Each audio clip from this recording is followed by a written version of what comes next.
Welcome to the African History Network show right here on 910 AM, the Superstation, the Future Radio. Here I'm your host, Brother Michael Imhotep. It is Wednesday, January 20th, 2021. It is Inauguration Day and means the people across the country watch Joe Biden get sworn in and become the 46th President of the United States. Or, as some people would say, the 45th president, because there have been now 45 presidents because Stephen Grover Cleveland was elected to 2 non-consecutive terms. So he gets counted twice, but most people would say 46. And then we saw Vice President-elect Kamala Harris get sworn in as well and become the first woman vice president, the first black woman vice president, the first South Asian vice president. And then Joe Biden got to work and signed about 15 executive orders. So we're going to do a recap of what took place today, what happened today. And we'll talk a little bit about those executive orders that were signed as well. Have some clips to share with you also. So a lot of people tuned in today, and I posted on our Facebook fan page, the African History Network, about this. And pearls and chucks and pearls and chucks were trending. Chucks and pearls were trending today on social media. The AKAs were lighting up my timeline with their post about chucks and pearls. And then a lot of African American women all across the country were wearing chucks and pearls at Chuck Taylor's gym shoes, Converse, chucks and pearls at work today and watching the inauguration. So it's a lot going on, and a lot of people are breathing a sigh of relief also because we got Donald Trump out of office. And now it's time now the real work starts to push our own issues, push our own policies, and hold them accountable, as well as the new Congress, the 117th Congress. Now the real work begins. Now, unfortunately, this is when a lot of people tune out and go to sleep, and then in 2 years start complaining about what didn't get done, because a lot of them fell asleep at the wheel. Or in 4 years, talk about what they didn't do and all this stuff and fall asleep at the wheel. So this is a continuous process. This is the end of one stage or one process and the beginning of another process. This is what people have to understand. All right, so we'll talk some about that, what took place today, executive orders that were signed as well. We also know that Senator Kamala Harris swore in Reverend Raphael Warnock and John Ossoff as new senators from Georgia, and then also swore in her replacement in the U.S. Senate as well. So now Democrats have control of the House of Representatives and the U.S. Senate, to control in the Senate from Moscow Mitch McConnell, which is definitely a good thing. Even though McConnell's still in the Senate, he can still cause problems, but not as many problems as he could as Senate Majority Leader. He's now Senate Minority Leader. So we'll discuss that. Then Donald Trump issued, as we talked about on yesterday's show, Donald Trump issued 143 pardons and commutations. And we talked about some of those yesterday, late in the show yesterday when the news came out. And he also issued a pardon to Kwame Kilpatrick, former mayor of Detroit. Now, there's some mixed reactions in Detroit. but Kwame got a commutation, not a pardon. I know some people post, "Oh, Kwame got a pardon." No, he didn't get the pardon. He got a commutation. Now, a lot of the white criminals got pardons. A pardon means that the the rest of the rest of your sentence is wiped out, but the charges, the convictions, are wiped off your record. They don't exist anymore, and all your rights are restored. That's a pardon. Commutation means the rest of your sentence is wiped out, but those convictions are still on your record. That's a commutation. That's what Trump gave Kwame. Okay, a lot of his white criminal friends he gave pardons to. Okay, so but a lot of people are happy that Kwame will be out anyway. So we got some important information to share with you about that, to deal with the difference between a commutation and a pardon. Okay. So yeah, and then I'm going to share a second installment of an interview that Dr. Martin Luther King Jr. did on the Mike Douglas show on November 2nd, 1967. Okay, November 2nd, 1967. We dealt with the first part last night, and Dr. King was talking about his opposition to the Vietnam War. Okay, and we'll deal with some birthday shout outs today as well. All right, now on the African History Network show, we focus on educating, empowering, and inspiring people of African descent throughout the diaspora and around the world. Because right now it's correct wrong behavior. What you do for yourself, what you do to yourself, and what you allow other people to do to you and get away with is based upon what you think about yourself. What you think about yourself is based upon what you have been taught about yourself. What you've been taught about yourself is based upon everything you've read, heard, and seen about yourself. So when you control the radius of a man's thoughts, you can control the circumference of his actions, because the mind can't do or teach what it doesn't know. Now, we deal with a number of different topics here on the African History Network show. We deal with current events in history and politics, education, economic empowerment, entrepreneurship, relationships, love, sex, health issues, and much, much more. Sign up for our email newsletter. Text the word Kemet, Kemet, the 22828 to sign up for our email newsletter. Text the word Kemet, Kemet, the 22828 to sign up for our email newsletter. Also visit our website, AfricanHistoryNetwork.com, AfricanHistoryNetwork.com, and sign up for the email newsletter as well. Okay.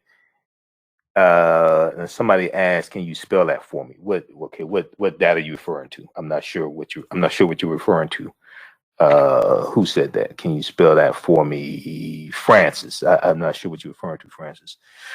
All right, everybody, share this broadcast on your social media platforms. Invite your friends to tune in also. If you'd like this type of information, you can donate to the African History Network, $ the AHN Show through Cash App, $ the AHN Show through Cash App, and also sign up or through PayPal, paypal.me/the AHN Show, and at our website, AfricanHistoryNetwork.com, AfricanHistoryNetwork.com. You can sign up for our email newsletter there. Also, okay. All right. Let's see. We're coming up here on a break in a few minutes. Calling numbers 313-778-7600. 313-778-7600 is the call-in number if you have a question or comment. There was a lot of black girl magic going on at the inauguration today as well. A lot of people were talking about 22-year-old Amanda Gorman, okay, poet laureate, who got millions of people watching her today, and her name is trending. Also, she recited a poem at today's inauguration as well. News1.com has a article here dealing with her. The Hill We Climb was the name of her poem. Amanda Gorman's inauguration poem has captivated America. Read it here, so you can check that out. The Hill We Climb. They also have News1.com also has they have another article dealing with the blackest inauguration ever, something like that. Okay. The blackest moments at inauguration. The blackest moments at inauguration. Okay. A roundup of the blackest moments of inauguration day. So check that out also by Sharice Frazier at news1.com. All right, I want to go to this clip. We're going to go to clip one. Shakita. So during Joe Biden's speech, it was about 21, 22 minutes. Joe Biden talked about, he called for an end to uncivil war, quote unquote, uncivil war between Republicans and Democrats. So let's go to this clip, Shakita. Many of my fellow Americans view the future with fear and trepidation. I understand they worry about their jobs. I understand, like my dad, they lay in bed at night, staring at the ceiling, wondering, can I keep my health care? Can I pay my mortgage? Thinking about their families, about what comes next. I promise you, I get it. But the answer is not to turn inward, to retreat into competing factions, distrusting those who don't look like you, or worship the way you do, or don't get their news from the same sources you do. We must end this uncivil war that pits red against blue, rural versus urban, or rural versus urban, conservative versus liberal. We can do this if we open our souls instead of hardening our hearts, if we show a little tolerance and humility, and if we're willing to stand in the other person's shoes, as my mom would say, just for a moment, stand in their shoes. Because here's the thing about life. There's no accounting for what fate will deal you. Some days, when you need a hand. There are other days when we're called to lend a hand. That's how it has to be. That's what we do for one another. And if we are this way, our country will be stronger, more prosperous, more ready for the future. And we can still disagree. My fellow Americans, in the work ahead of us, we're going to need each other. We need all our strength to persevere through this dark winter. We're entering what may be the toughest and deadliest period of the virus. We must set aside politics and finally face this pandemic as one nation. One nation. And I promise you this, as the Bible says, weeping may endure for a night, but joy cometh in the morning. We will get through this together. Together. Okay. All right. Pause right there. Okay. We're coming up here on the break. We'll continue this on the other side of the break. Listen to the African History Network show right here on 910 AM Superstation of Future Radio. I'm Michael Imhotep. The calling number is 313-778-7600. 313-778-7600 is the calling number. We'll be back in a few minutes. For 25 years, the Black One-on-One Mobile Museum has carried on the rich legacy Black Museum movement in America by showcasing original artifacts of the Black experience at colleges, universities, K-12 schools, corporations, libraries, conferences, and cultural events, making it the most traversed Black history mobile exhibit in American history. Dr. Khalil Hakim is founder of the Black History One Mobile Museum, and he is a highly sought public speaker on topics of Black history, social studies, education, museum studies, pop, and race relations. Dr. Khalil was named among the change makers for NC Universal's Erase Hate Pain and listed as the 100 Men of Distinction for Black Enterprise. He recently did the Michigan Hip Hop Live on the campus of Western Michigan University. The Black History One-on-One Mobile Museum is currently scheduling in-person and virtual exhibits nationwide. For more information, please contact Dr. Khalid Al-Hakim directly at 313-655-4197, 313-645-4197, or visit their website at blackhistorymobilemuseum.com, blackhistorymobilemuseum.com. You can also email him bhistory101@yahoo.com, history101@yahoo.com.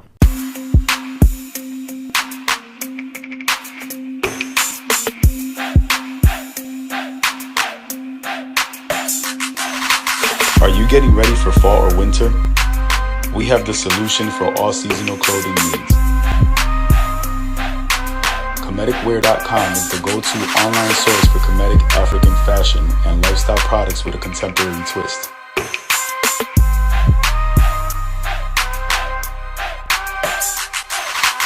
We're committed to offering unique styles reflecting our African heritage.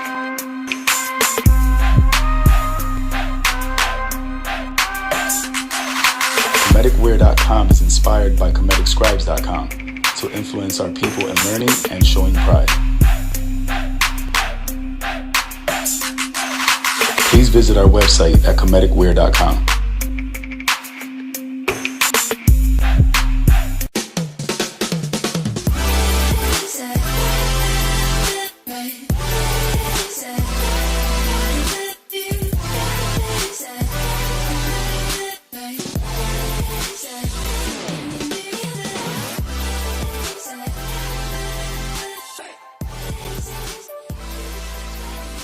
Visit 4glossygirls.com. That's the number 4glossygirls.com, and follow them on Instagram at 4glossygirls.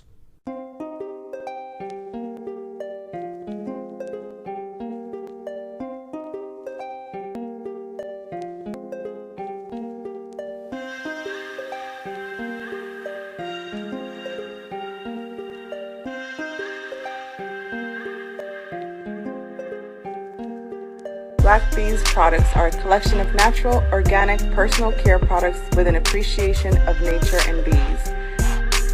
Our philosophy is without bees, we have nothing. We are honoring our Nile Valley ancestors who understood the importance of bees. Black Bees create high-quality, natural, organic personal care line that will be affordable to everyone. We hope you try and enjoy our Black Bees products line and come back and visit us at blackbeesproducts.com. Welcome back to the African History Network show right here on 910 AM Superstation of Future Radio. I'm your host, Brother Michael Imhotep. It is Wednesday, January 20th, 2021, and we are live. We're talking about the inauguration that took place, swearing in of Joe Biden and Kamala Harris. Then also we see that Reverend Raphael Warnock from Georgia and John Ossoff, they were sworn in also as U.S. senators today. Chuck Schumer is now Senate Majority Leader. And Mitch McConnell is now Senate Minority Leader. We see that there are about 15 executive orders that Joe Biden signed today. And we see Donald Trump flew off into the sunset. Okay. I'm waiting for the indictments to come Trump's way. So right before the break, we shared an excerpt of the speech that Joe Biden gave today. And then also, let's see, we have a clip of the swearing in of Kamala Harris. Let's go to clip 2, Shakita.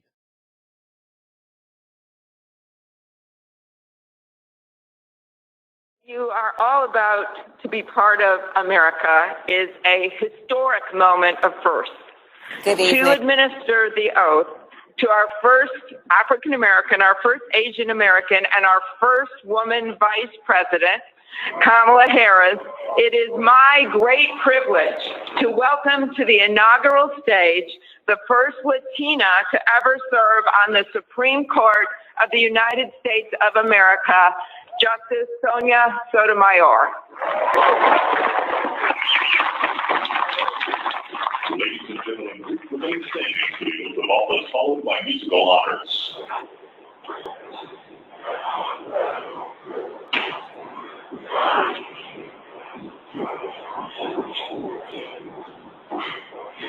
Please raise your right hand and repeat after me. I, Kamala Harris, do solemnly swear. And Kamala Harris solemnly swear that I will support and defend the Constitution of the United States. that I will support and defend the Constitution of the United States Against all enemies, foreign and domestic. against all enemies, foreign and domestic. That I will bear true faith and allegiance to the same. That I will bear true faith and allegiance to the same. That I take this obligation freely. That I take this obligation freely, Without any mental reservation or purpose of evasion. without any mental reservation or purpose of evasion. That I will well and faithfully discharge. That I will well and faithfully discharge The duties of the office on which I am about to enter. the duties of the office upon which I am about to enter. So help me God. So help me God.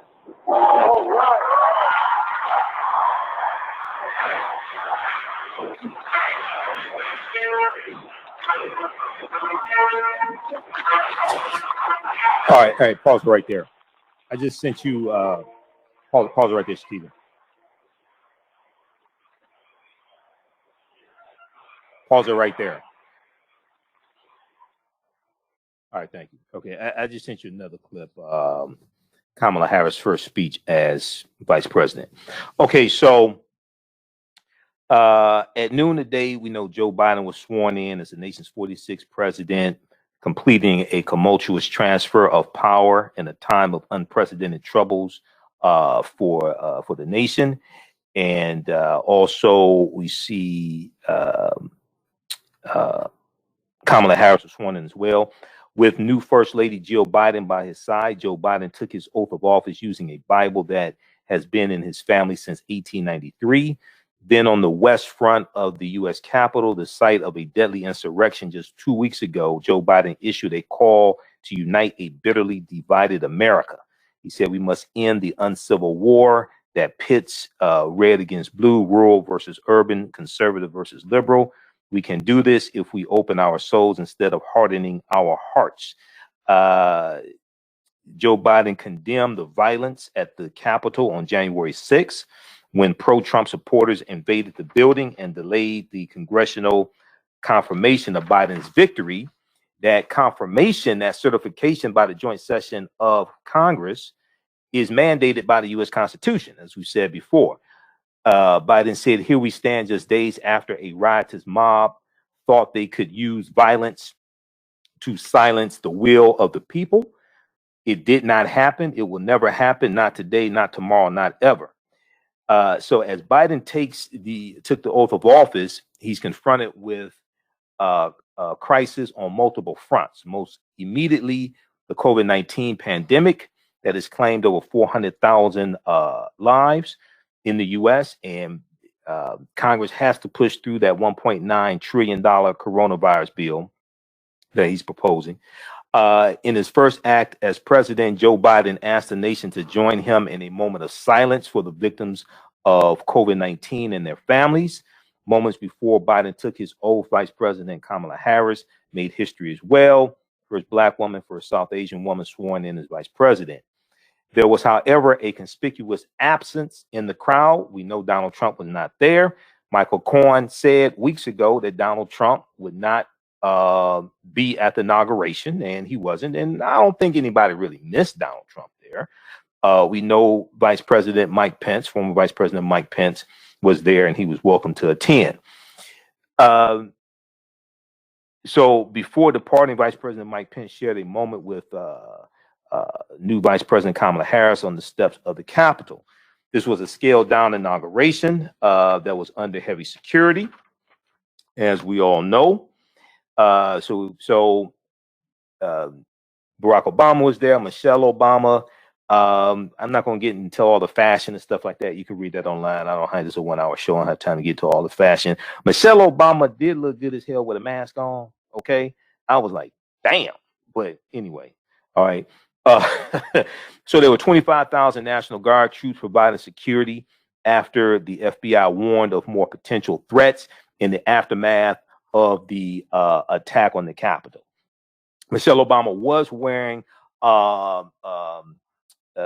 clothing, I think that was from an African-American designer as well. I think I saw that.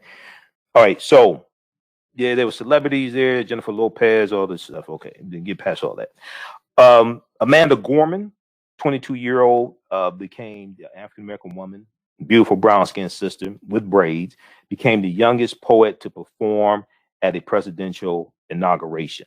Okay, we know that Kamala Harris was escorted by Eugene Goodman, the hero who, U.S. Capitol police officer, African American man who led the angry mob that attacked the Capitol away from the Senate chamber.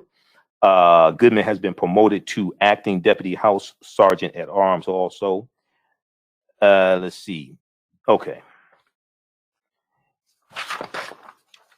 All right. So when we go to, I want to look at executive orders. Let me see. Let's go to this clip here. This is an excerpt of Kamala Harris' first speech as vice president. Let's go to that clip I just sent you, Shakita. It is my honor to be here, to stand on the shoulders of those who came before, to speak tonight as your vice president. In many ways, this moment embodies our character, demonstrating even in dark times. We not only dream, we do. We not only see what has been, we see what can be. We shoot for the moon, and then we plant our flag on it. We are bold, fearless, and ambitious. We are undaunted in our belief that we shall overcome, that we will rise up. This is American aspiration. In the middle of the Civil War, Abraham Lincoln saw a better future and built it with land-grant colleges and the Transcontinental Railroad. In the middle of the Civil Rights Movement, Dr. King fought for racial justice and economic justice. American aspiration is what drove the women of this nation throughout history to demand equal rights, and the authors of the Bill of Rights to claim freedoms that had rarely been written down before. A great experiment takes great determination, the will to do the work, and then the wisdom to keep refining, keep tinkering, keep perfecting. The same determination is being realized in America today. I see it in the scientists who are transforming the future. I see it in the parents who are nurturing generations to come, in the innovators and the educators, in everyone, everywhere, who is building a better life for themselves, their families, and their communities. This, too, is American aspiration. This is what President Joe Biden has called upon us to summon now. The courage to see beyond crisis, to do what is hard, to do what is good, to unite, to believe in ourselves, believe in our country, believe in what we can do together. Thank you, and may God bless America. Okay. All right. Thanks, Shakita. All right. Now, Joe Biden also mentioned fighting against white supremacy in his speech today, and that drew a lot of attention as well. Okay, because that's from what I'm hearing, that's like the first time a president in his inaugural speech has mentioned white supremacy. All right, let's see here. Okay, check out the article from NBCnews.com. Biden sworn in as president calls on Americans to end this uncivil war on political division. Biden sworn in as president calls on Americans to end this uncivil war of political division. Okay, this is from NBCnews.com. All right. Calling numbers 313-778-7600 if you have a quick question or comment. Also, if you like this type of information, you can donate to the African History Network. $, the AHN Show through Cash App. $, the AHN Show through Cash App. Then also through PayPal, paypal.me/the AHN Show. And then also at our website, AfricanHistoryNetwork.com. So being that we're here 6 days a week instead of 1 day a week, that definitely helps out, helps us keep doing the research, keep broadcasting, and stay on the air. All right, I want to look at executive orders. Okay. Washington Post has a good article. Biden signed several directives on first day, including mask mandate on federal property and rejoining Paris Climate Accord. And there was also one from NBC News. There was a short one from Reuters that we posted on my personal page, Michael Imhotep. There's NBC News also. Biden takes immediate steps to undo key Trump initiatives, unveils immigration plan. Joe Biden signed more than a dozen executive actions Wednesday when he arrived at the White House as the 46th president. Okay, I am going. Let's go to this clip here. We're going to go to clip 3. Shakita, Biden signs executive orders on mask mandate, racial equality, and rejoining Paris Accord. Let's go to this clip. Well, this is going to be the first of many conditions we're going to have in here. And I thought that the state of the nation today is no time to wait, get to work immediately. As we've indicated earlier, we're going to be signing a number of executive orders over the next several days a week. And I'm going to start today. The compounding crisis of COVID and the COVID-19, along with the economic crisis following that, and climate crisis, racial equity issues, and some of the executive actions I'm going to be signing today are going to help change the course of the COVID crisis, and we're going to combat climate change in a way that we haven't done so far, and advance racial equity and support other underserved communities. We're going to rebuild our economy as well. And these are just all starting points, and we're going to, in the process of rebuilding the economy, do what I said throughout the campaign and while running rebuild the backbone of the country, middle class. And so there's going to be a lot of focus on that. And I think some of the things we're going to be doing are going to be bold and vital. And there's no time to start like today. So what I'm going to be doing, I'm proud of today's executive actions. I'm going to start by keeping the promises I made to the American people. Long way to go. These are just executive actions. They are important, but we're going to need legislation for a lot of the things we're going to do. And the first order I'm going to be signing here relates to COVID, and it's requiring, as I said all along, where I have authority, mandating masks be worn, social distancing be kept on federal property and interstate commerce, etc. So this is the first one I'm signing. And the second one I'm signing here is the support for underserved communities. And we're going to we have to make sure we have some bedrock equity, equality as it relates to how we treat people and healthcare and other things. And we'll give you copies of these executive orders. And third, I'm going to sign, and that's what I'm going to do while you're all here, is the commitment I made that we're going to rejoin the Paris Climate Accord as of today.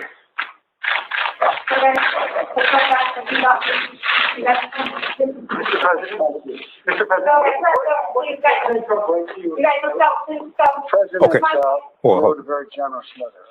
It's because it was private. I will not talk about it until I talk to him, but it was generous. Let's okay. Listen in. All right, pause right there. Okay.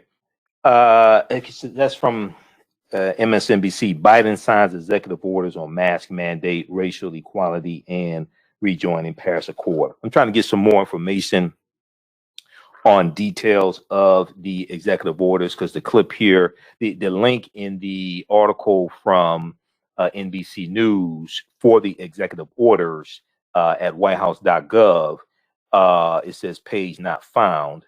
I'm looking at it now, and it says page not found. Let me see if I can do a quick. Okay, I probably find it tomorrow. I'm on whitehouse.gov right now. So we see Joe Biden and Kamala Harris. But if we look at the article from, we'll look at this here from NBC News. So Biden's expected to sign. So he signed, it was about 15 executive orders today. 100 days masking challenge was one of the executive orders. Biden is asking every American to wear a mask in public for the next 100 days to slow the spread of COVID. He's also mandating masks be worn to all federal properties.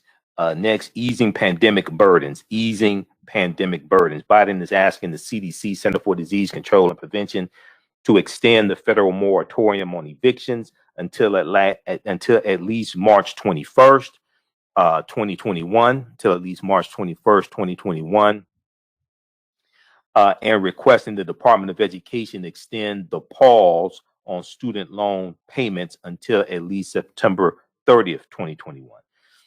Next, rejoin the Paris Accord, fulfilling a campaign promise. Biden will bring the U.S. back into the International Climate Agreement and roll back a number of Trump's actions on the environment. So a number of the executive orders today dealt with reversing executive orders or policies from the Trump administration.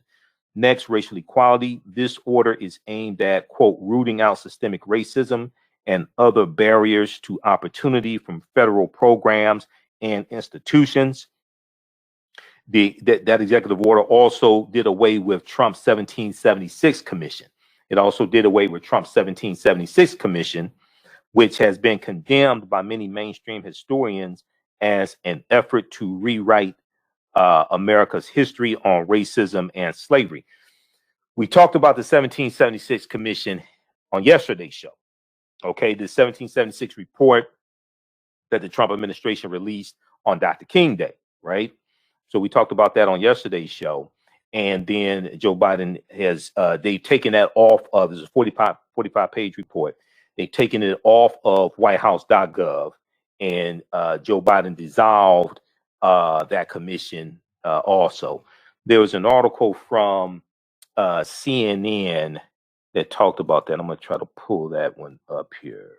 That talked about the dissolving of that commission. All right.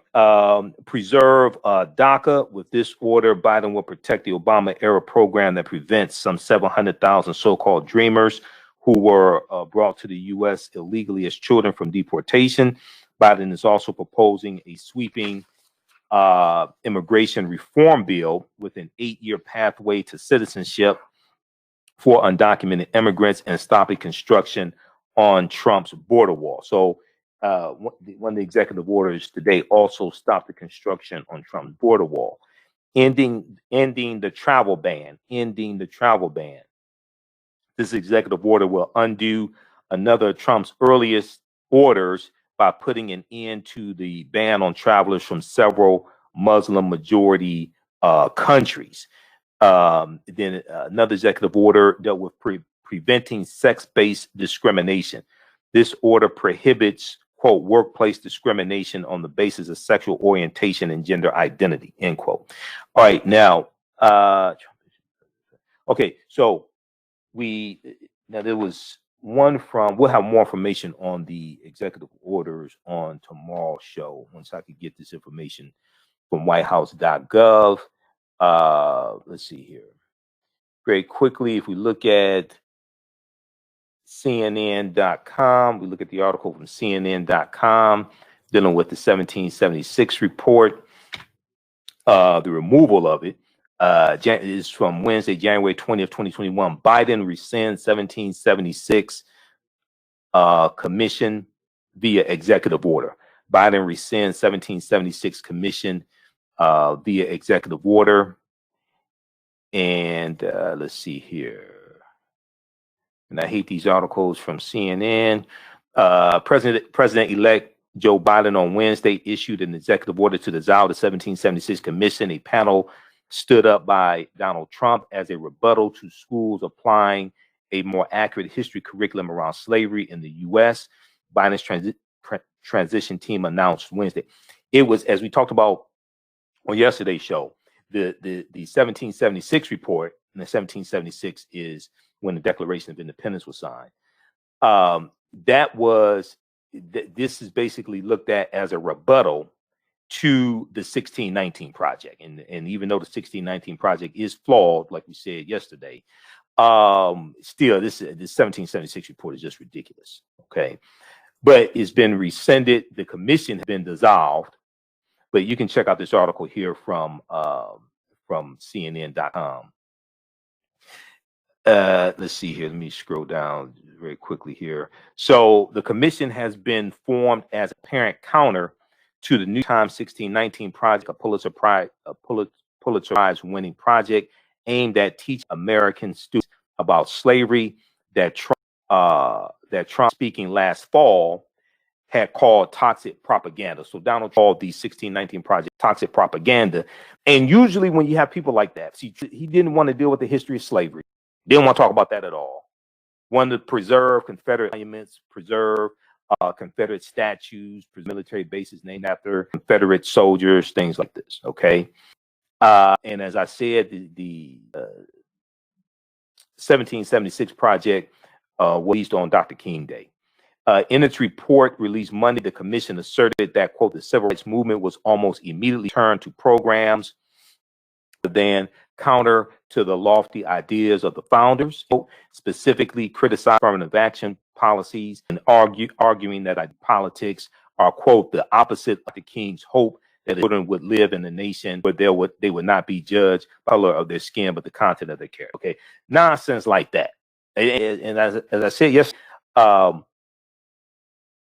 people don't want to deal with what Dr. King's main theme of the speech. Dr. King was about his speech originally called "See Never Again," and then it was called "A Cancel Check," and then it was called "I Have a Dream," because "I Have a Dream" is not the original name of the speech, because the speech wasn't about a dream.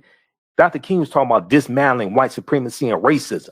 He's talking about fighting against segregation, fighting against voter suppression, fighting against Jim Crow, fighting against police brutality. These are all things he talks about in the speech. Okay, the speech is about 16 minutes and some change. You got to read the speech. You go to archives.gov, or you can go to online to the King Institute at Stanford University, stanford.edu. They should have it there also. You read the speech. Don't listen to it. You have to read the speech. Okay, Dr. King is dealing with all this stuff.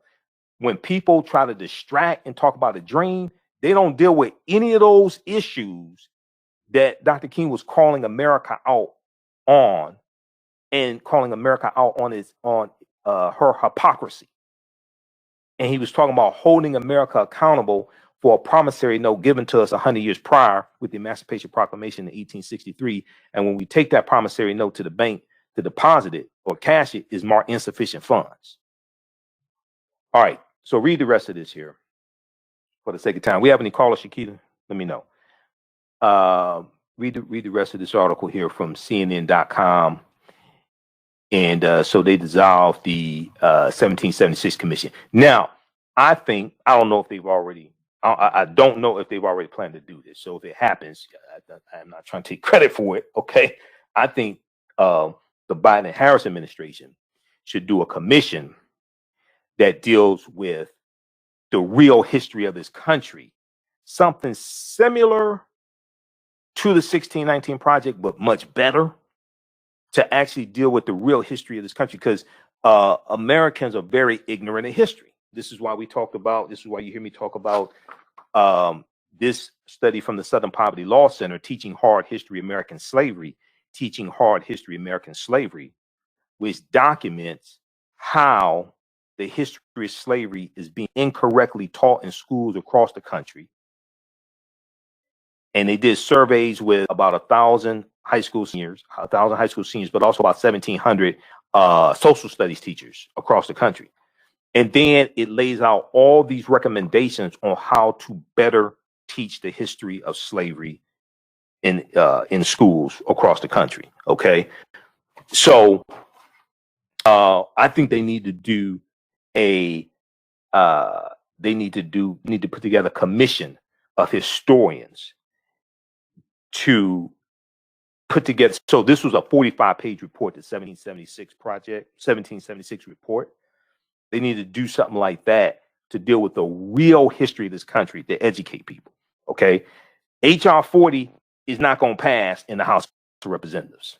It did. I know talk about reparations. You got to understand the process. It's a legislative process. It's not going to pass the House of Representatives. There's not enough votes in the House of Representatives to get HR 40 passed. There are less Democrats in the 117th Congress, which is the Congress that just got sworn in January 3rd. There's less Democrats in the 117th Congress than the 116th Congress. The 116th Congress is the Congress where June 19, 2019, you had the subcommittee hearing dealing with reparations, right? We all remember that on Juneteenth. Hell, you couldn't get it passed then because there weren't enough votes to support HR 40. I ain't talking about paying reparations. I'm talking about seeing reparations. If you can't get a bill passed to study reparations, how do you get one passed to pay reparations or distribute it? Whatever the hell you want to talk about, whatever you decide it should be distributed, however it should be, whatever it should include. If you can't get one passed to study reparations, how do you get one passed to distribute it? There's not enough people in the House of Representatives that support reparations who will actually vote on it. It's a legislative process, which means you got to vote more people in the office that support what you want. And the Senate is even worse because the Senate is 95% white. And the Black Tea Party Republican in the Senate, Senator Tim Scott, Black Tea Party Republican from South Carolina, already said he's not voting for reparations. So this is why I explain to people, you have to understand the process, okay? But one thing I think the Biden-Harris administration should do, and it may already be in the works. I don't know. So if it happens, I'm not trying to take credit for it, but they should do a commission dealing with the real history of this country to really educate people. Because as I said numerous times before, over the past few years, America needs a massive history lesson. Okay, on Sunday's show, we dealt with the whole process that went into lying to people about history and rewriting the history of the Civil War and promoting the whole lost cause. We talked about the curriculums that were created for Southern schools. We talked about United Daughters of the Confederacy that financed curriculums, textbooks, that had after-school programs that indoctrinated children, taught them songs like Dixie and things like this to rewrite Civil War history, where those people grow up to be politicians. Those people grow up to have children. Those people grow up to be politicians and judges, etc. Okay, so we really have to understand that America needs a massive history lesson. And to be real brutal with you, quite honest with you, one of the reasons why you can't get HR 40 passed in the House of Representatives is because most people in the legislative branch of government really don't think a debt is owed because they've been miseducated. I speak all across the country. I'm a historian. I do lectures all across the country. Americans in general are ignorant of history. There was a study, history and government, because when I was on Roland Martin's show last Friday, because I'm a panelist on every Friday, so I'll be back on this Friday, I talked about how there was a study in 2014 that dealt with how 2/3 of Americans could not name the 3 branches of government. Okay? 2/3 of Americans could not name the 3 branches of government. And let me see if we could pull this up quickly. Then there was another one. Alabama.com had this other study that showed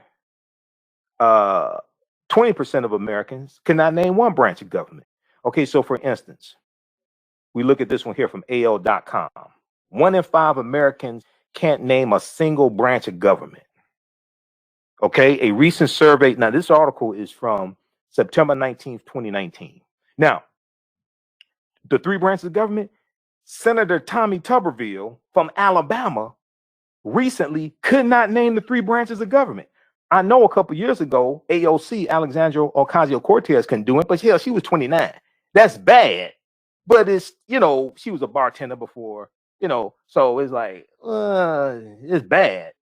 But Tommy Tuberville is what, in his 60s?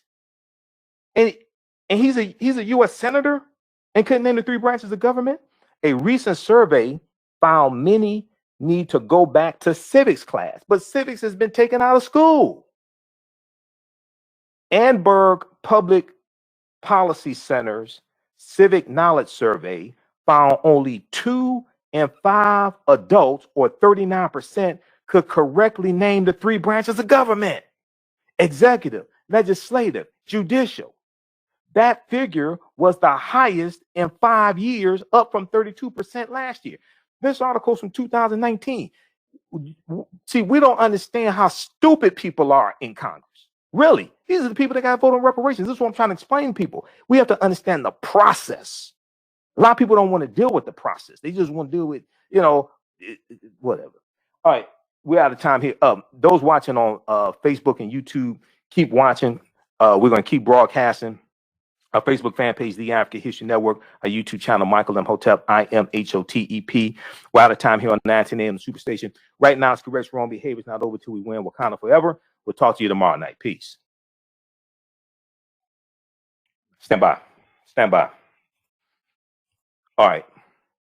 All right, we're going to keep going for a little while longer because it's been a long day, and I didn't get to bed about 5 in the morning. I was up editing video, everything, working on orders. Okay, I'm going to post this link here. All right.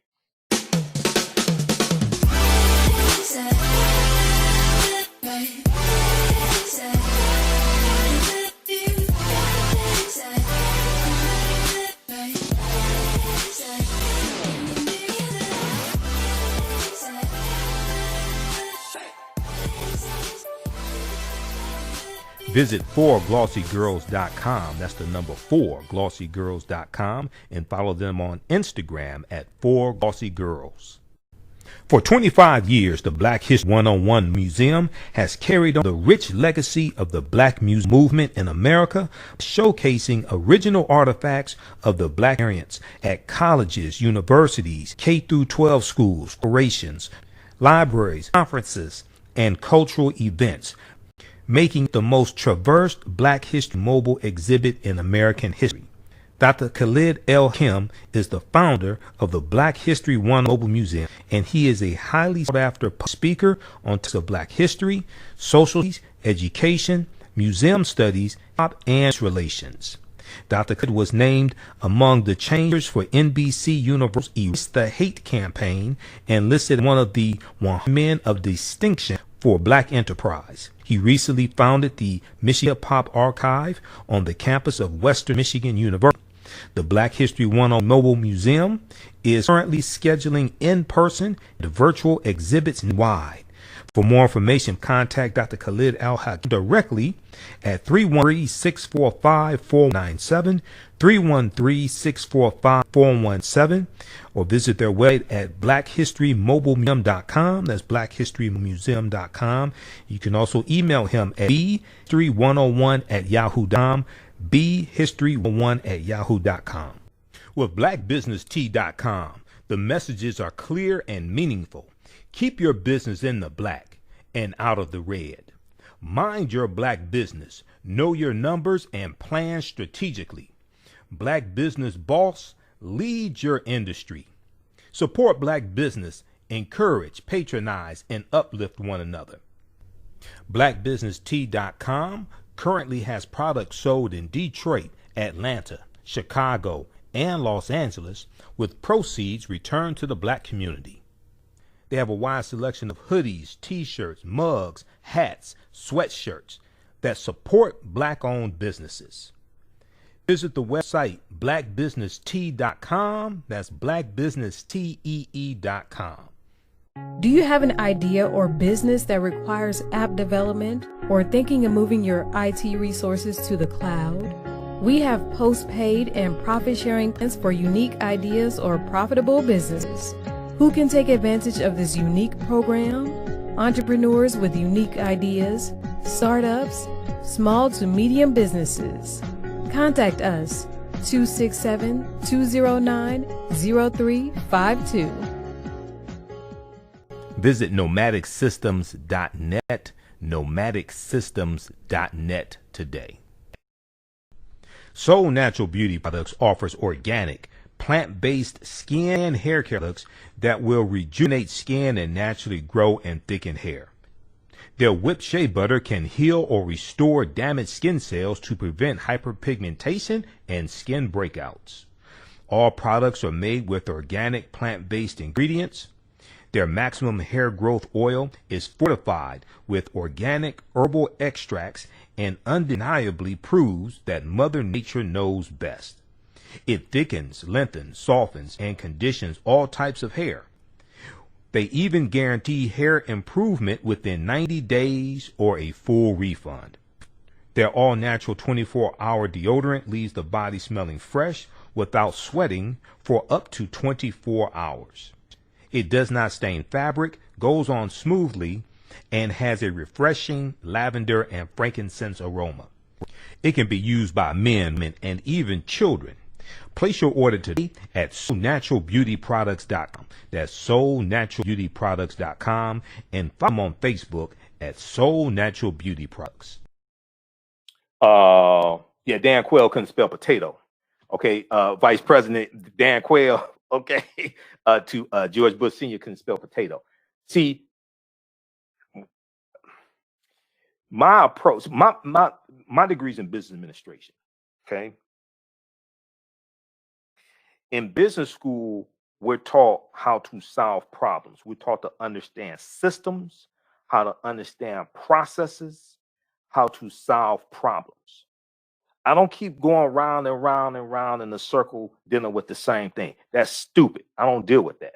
We deal with what's the process, what's the problem, how do we eliminate, how do we solve the problem? Civics has been taken out of school. African Americans don't understand the history of slavery. You think white people do? No, they don't. Half our people still think Willie Lynch historically existed. The Willie Lynch letter has been proven to be a fraud. Willie Lynch never historically existed. Dr. Kwame Ashanti came out and admitted he wrote the Willie Lynch letter back in about 1970. There are words in the Willie Lynch letter that didn't even exist in 1712. Those are 20th century words. So instead of dealing with a process to eliminate obstacles, people just keep running around with the same nonsense. I don't have time for that. So America has to have a massive history lesson and understand law, because when you look at page 8 of this study, they surveyed 1,000 high school seniors, and we're gonna keep moving on because I don't want to make this a 3-hour show like Sunday show, where Sunday was damn near 3 hours. I don't have time for that. Page 9. Only 8% of high school seniors surveyed can identify slavery as the central cause of the Civil War. All this ties into history. The policies, understanding when we deal with the maldistribution of wealth, power, resources, when we deal with understanding racism as a system of advantage and privilege distributed based upon race, which comes out of the ideology of European white supremacy, which is designed to preserve genetic white survival. When we deal with trying to get reparations to repair the damage. Okay, first of all, now what I say may go outside the circumference of some people's awareness. Just because you never heard it before, disagree with it, or don't like it, does not mean it's not true. Just means you have to do some research to understand what I'm talking about. When we deal with, see, this is one of the problems with equating reparations to a check. This is one of the problems. The root word or root meaning of reparations is to repair. Repair what? The damage that was done. The damage that was done from what? From slavery and the legacy of slavery. 246 years of slavery, decades of Jim Crow segregation, redlining, land being stolen from us, being locked out of opportunities like the 1862 Homestead Act that gave away 245 million acres of land, the 1866 Southern Homestead Act that gave away about 45 million acres of land, the Dawes Allotment Act of 1877 that gave away about 138 million acres of land. New Deal programs like the GI Bill, okay, all different types of things like this. Racism is a system of advantage and privilege distributed based upon race. So we can go from slavery to Reconstruction, 1865, 1877, Plessy versus Ferguson, 1896, U.S. Supreme Court case that legalizes Jim Crow. We can go all the way through history. We go from the Great Migration, 1915, 1970. We can go all the way up through history to today. They deal with the median household net worth of a white family being 10 times that of an African-American family, all the disparities. We look at the study from Citibank, and I did a deep presentation dealing with this, a study from Citibank that deals with how racism has cost the U.S. economy $16 trillion over 20 years. And it deals with how we've been locked out of opportunity when it comes to getting loans to own businesses, getting money to go to college so we can earn more. Okay, that all deals with racism. What happens is, with this study here, this shows how ignorant many people are about history. This deals with 12th graders. This deals with 12th graders in high school, seniors. Okay, well, if they're ignorant of history, it's most likely their parents are also. If they're ignorant of history, it's most likely their parents are also. Their parents are voters. Their parents support politicians. Their parents may be politicians. So oftentimes we don't understand how massive this problem is. 2/3 or 68% of the 1,000 high school seniors surveyed did not know that it took a constitutional amendment to formally end slavery. That's the 13th Amendment of 1865. The lack of understanding of history and understanding of law and understanding how government policies were put in place, even in the Constitution, to support slavery, okay? The lack of understanding of that is why a majority of Americans don't think a debt is owed. So we keep talking about going to the government to get something that most Americans don't think is owed, but also the people who represent them in Congress don't think is owed. This is why there has to be a massive history lesson. Your thoughts create feelings, your feelings create actions and behaviors, your actions and behaviors create results. People have been purposely miseducated on history. And then you had the lost cause effort financed by the United Daughters of the Confederacy to purposely miseducate people. This is what we're up against. Okay? Then you got people who don't understand that reparations is a legislative process, think it's an executive order. Well, you haven't read Article 1 of the U.S. Constitution, because it clearly tells you that Congress controls the purse strings. Congress is a co-equal branch of government. Congress controls the purse strings. The executive branch of government submits the fiscal budget, the annual fiscal budget. Congress approves the budget. Congress controls the purse strings, not the executive branch of government.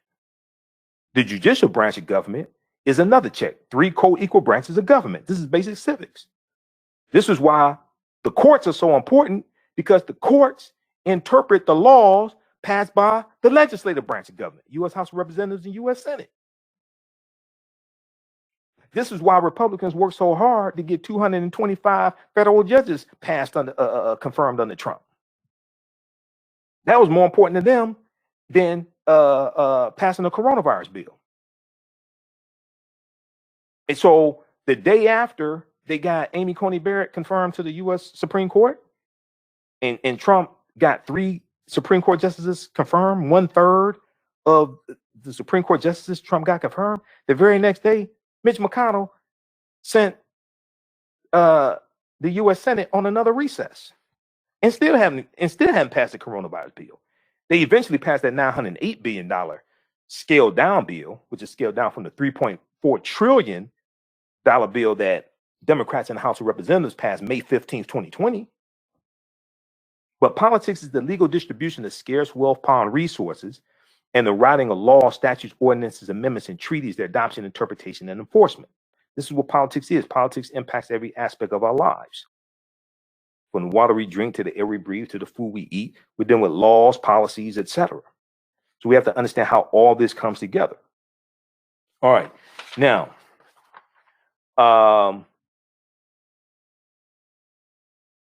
okay, let's see here.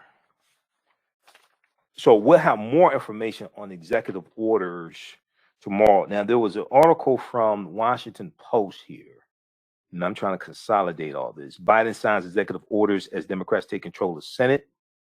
Biden signed several executive orders. Okay, let me see. This is the live updates. Let me go to the actual article here. Trump grants clemency. Just bear with me. How's everybody doing? This is why I need more than an hour for the show, but I don't want to do. I don't want to do a 2-hour show 6 nights a week. Sunday night show is 2 hours. I don't want to do. I'm already on the air 6 nights a week, but so Joe Biden signed a blizzard of executive orders Wednesday on the coronavirus, immigration, and climate change, launching a 10-day cascade of directives reversing policies of Donald Trump as Democrats push for even more sweeping and prompt legislative action. The most pressing of his priorities are measures to combat the ongoing deadly coronavirus. Biden signed executive actions to require masks on all federal grounds and asked agencies to extend moratoriums on evictions and student loan payments, etc. Okay. Now, let me see something here.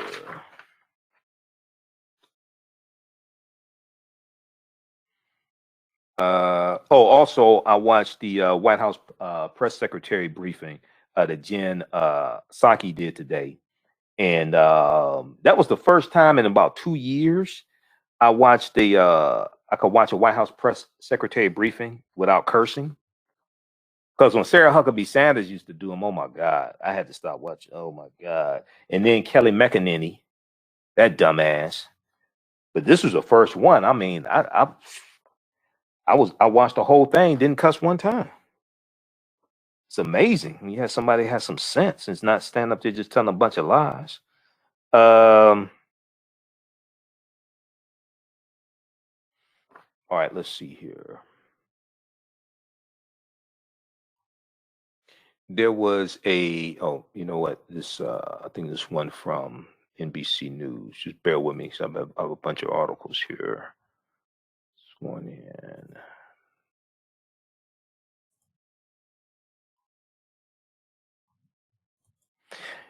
The one from NBC News, Biden takes immediate steps to undo key Trump initiatives, unveils immigration program. Okay, I gave you that title. There was, I'm trying to get more details on the executive orders, and the link they have in here is not working.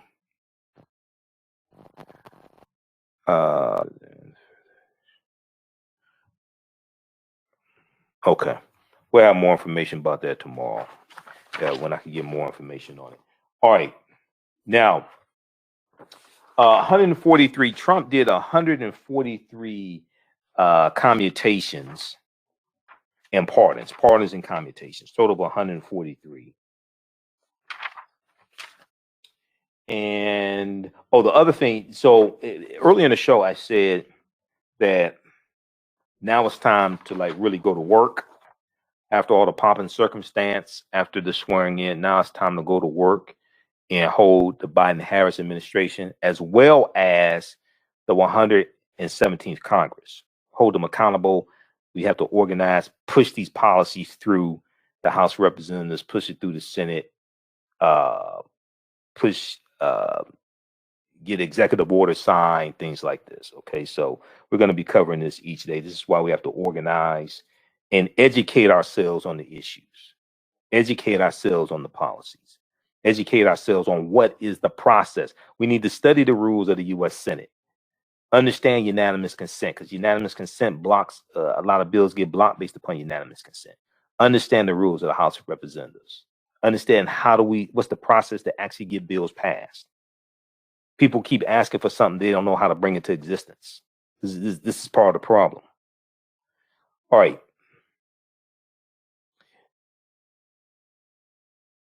Let's deal with the executive orders. We talked about this some last night. Washington Post has an article, Trump grants clemency to 143 people in late night pardon blast. So we know Lil Wayne, among those who were pardoned or who had their sentences commuted on Trump's final full day in office were Lil Wayne, former Detroit Mayor Kwame Kilpatrick had his 20-year sentence commuted. We know Stephen Bannon got a pardon. His little criminal friend, Stephen Bannon, his former chief of staff and used to work in his administration. When we look at Kwame Kilpatrick, also Kodak Black got a pardon, I think it was also rapper Kodak Black. Now I hope Lil Wayne don't go out here and do something stupid again. I'm just saying, or Kodak Black. Let's see. There's a separate article from Washington Post. Lil Wayne, Kodak Black among pop culture figures granted clemency on Trump's final day in office. So some people are suspecting, okay, is this why Lil Wayne came out and endorsed Donald Trump and supported the Fool's Gold plan that Trump called a platinum plan? Is this why? Okay. Lil Wayne, 38 years old, had not yet been sentenced after pleading guilty in December to carrying a loaded firearm while traveling on a private jet. The rapper, whose real name is Dwayne Michael Carter Jr., was prohibited from owning guns because of a past felony conviction and faced up to 10 years in prison.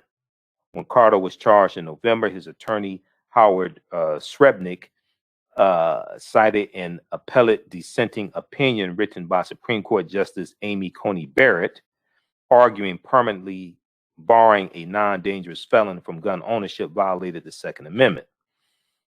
Now, administration officials previously told the Washington Post Trump was considering Carter for a pardon. Okay, so he took a picture with Donald Trump and endorsed the platinum plan, the Fool's Gold plan, and which Trump campaign described at the time as an effort to increase access to capital in Black communities by almost $500 billion over 4 years. I never heard Donald Trump say that. And that's what the Trump campaign said. Katrina Pearson, I never heard Trump say that, but okay. The White House release stated that former NFL player and current Jackson State University coach Deion Sanders had written in support for Carter. Kodak Black, sentenced in November 2019 to nearly 4 years in prison, also received a pardon on Wednesday. The rapper, who changed his legal name from Dieuson Octave, Dieuson Octave, to Bill Capri, had pleaded guilty to weapons charges stemming from his arrest at the Rolling Loud Festival in May 2019. In a court filing, he admitted to lying about his criminal history while acquiring firearms. Okay, that's brilliant. Other charges against Kodak Black, 23 years old, have involved kidnapping, drug possession, and sexual assault, with some still pending.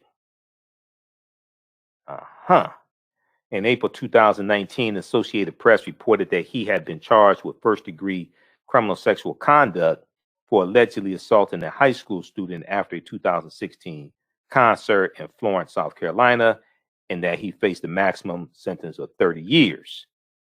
Okay, now his pardon was for, Kodak sentenced to nearly 4 years in prison, also received a pardon Wednesday.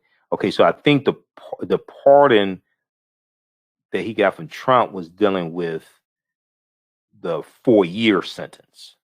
In the court filing, he admitted to lying about criminal history while acquiring firearms. Okay. You can read the rest of this stuff here. All right, let's deal with Kwame Kilpatrick. Doing everybody share this broadcasting on social media platforms. All right. Let's see here. So we've got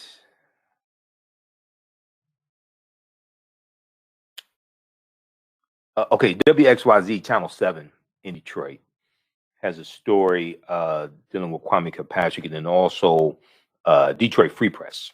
All the news outlets had them. We talked about this. The story broke on our show last night because we went like an hour. We went like an hour over. I'm not gonna do that tonight, but so we talked about it a little bit on our show last night. Then WXYZ Channel 7 in Detroit had a story today dealing with Kwame Kilpatrick. So let's pull this up here. And also the Detroit Free Press as well. So there had been rumors 2, maybe 3 times previously that Kwame Kilpatrick was going to be released from prison. We know right before the November 3rd election, there was a rumor again he was going to be released. It didn't happen. So it finally happened here. In his final hours in office, Donald Trump has commuted the sentence of former Detroit Mayor Kwame Kilpatrick. The White House issued a statement around 1 a.m. Wednesday morning, December 20th, that said President Trump commuted the sentence of the former mayor of Detroit, Kwame Malik Kilpatrick.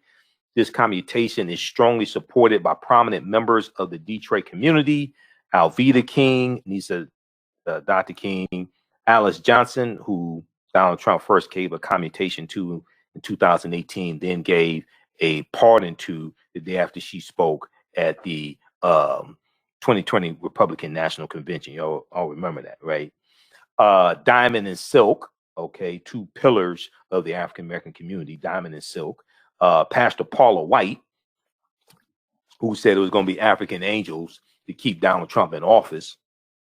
But it was some Africans, angels that showed up, but not the ones she wanted.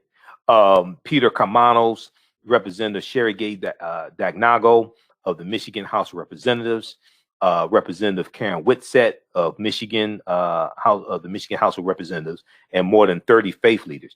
So Kwame Kilpatrick has served approximately, Mr. Kilpatrick has served approximately 7 years in prison for his role in a racketeering and bribery scheme.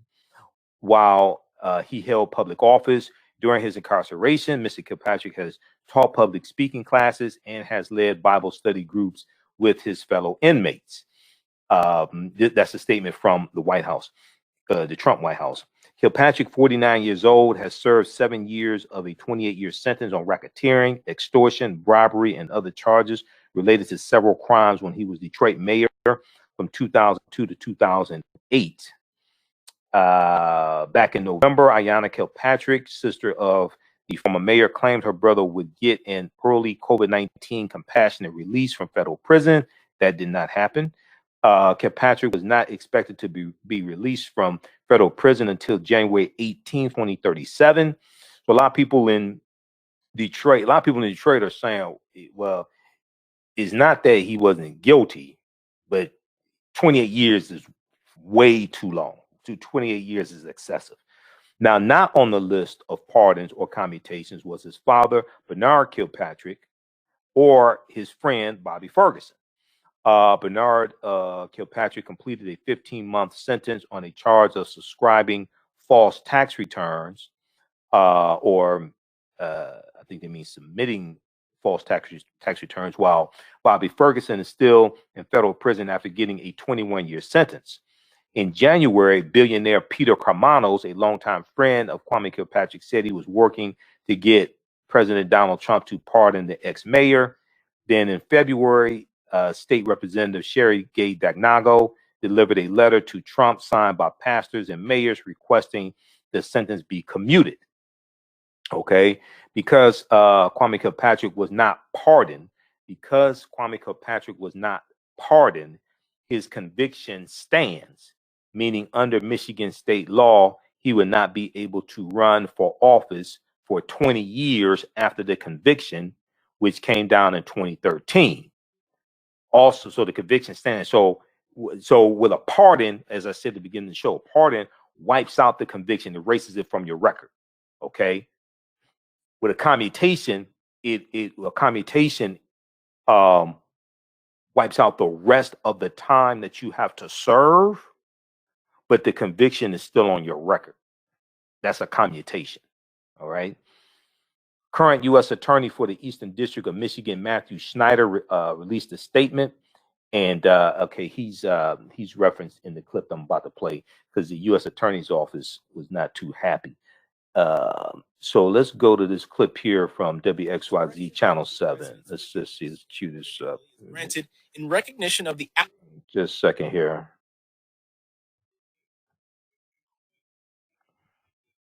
Is that the right clip? Hold on. Let me see something here. Is that the right one?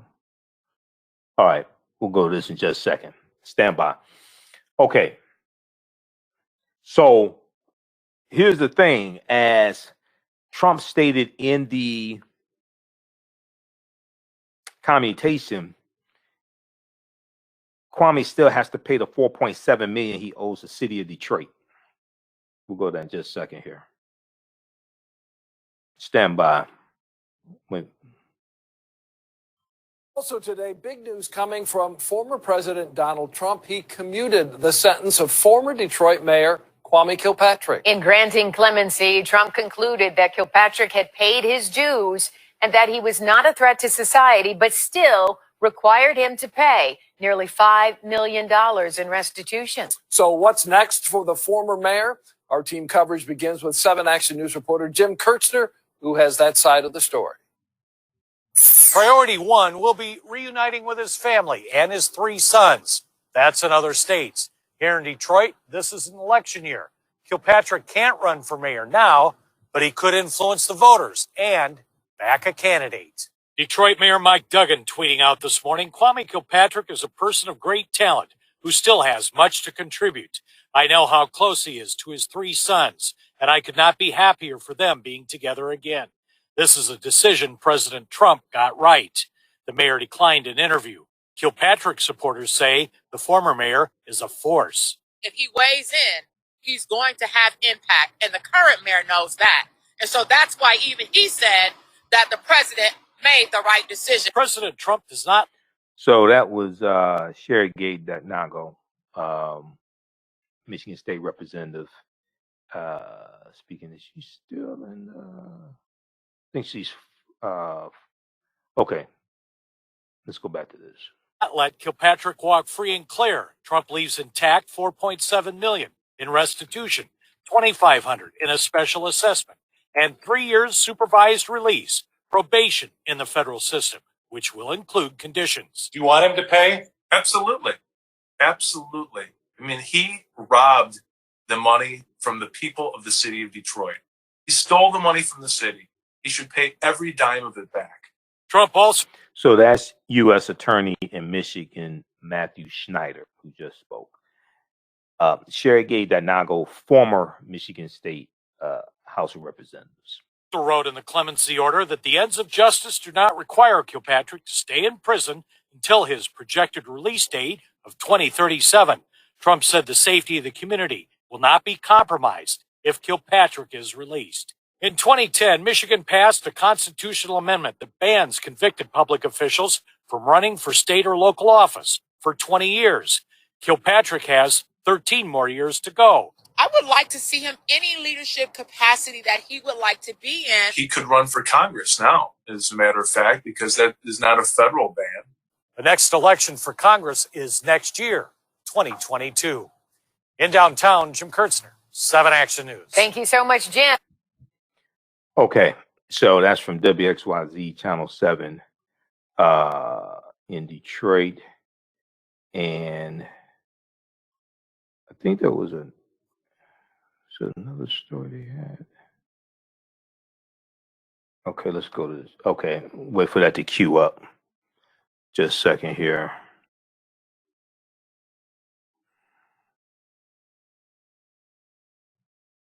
Stand by, everybody. We'll go to this other clip here in just a second.